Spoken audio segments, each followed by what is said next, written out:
പിന്നെ നമ്മൾ ഈ പോകുന്ന റൂട്ട് നോക്കൂ, നമ്മുടെ ഊട്ടിയിലൊക്കെ ഉള്ള മരം പോലെയൊക്കെ തോന്നുന്നുണ്ടല്ലോ അല്ലേ? സത്യം പറഞ്ഞാൽ കാശ്മീർ ഒരു പ്രത്യേക ഭംഗിയാണ് കേട്ടോ. ഇത് എൻ്റെ കൂട്ടുകാരൊക്കെ ഒരു സ്ഥലത്തൊക്കെ പോകുന്നുണ്ട്, സ്റ്റേഷനിലേക്കാണോ പോകുന്നില്ല. അപ്പോൾ നോക്കൂ, ചുറ്റുവട്ടത്ത് നല്ല ഊട്ടിയിലെ മരങ്ങൾ പോലെ. നമ്മൾ ശ്രീനഗറിലേക്കാണ് കേട്ടോ പോയിക്കൊണ്ടിരിക്കുന്നത്. ഇനി ഏകദേശം കുറച്ചു ദൂരം മാത്രമേ ശ്രീനഗറിലേക്കുള്ളൂ. കാശ്മീരിനെ കുറിച്ച് പറയുകയാണെങ്കിൽ വളരെ നല്ല സ്ഥലങ്ങളാണ്, വളരെ നല്ല വ്യക്തികളാണ്. നമ്മൾ ഈ റീൽസിലും സിനിമയിലെല്ലാം കാണുന്ന പോലെ അത്ര വലിയ ഭീകര പ്രവർത്തനങ്ങളൊന്നും ഇപ്പോഴില്ല. കാരണം ഏറ്റവും പ്രധാനം സൈന്യത്തിൻ്റെ ഒരു വിന്യാസം തന്നെയാണ്.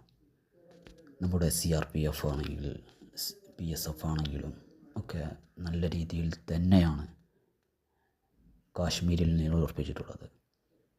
രാത്രിയെന്നോ പകലെന്നോ ഇല്ലാതെ കൊടുമഞ്ഞിലും തണുപ്പിലും രാത്രി 1 മണിക്ക് വരെ റോന്ത് ചുറ്റുന്നവരെ കണ്ടിട്ടുണ്ട് ഈ യാത്രയിൽ. എല്ലാ ഇന്ത്യൻ ആർമി ജവാന്മാർക്കും എൻ്റെ സല്യൂട്ട്, ഹൃദയത്തിൽ നിന്നുള്ള സല്യൂട്ട്. വളരെ നല്ല സഹായമാണ് അവർ ഈ യാത്രയിൽ ഞങ്ങൾക്ക് ചെയ്തു തന്നത്. വളരെ നല്ല സപ്പോർട്ടുമായിരുന്നു. യാത്രകൾ തുടരും.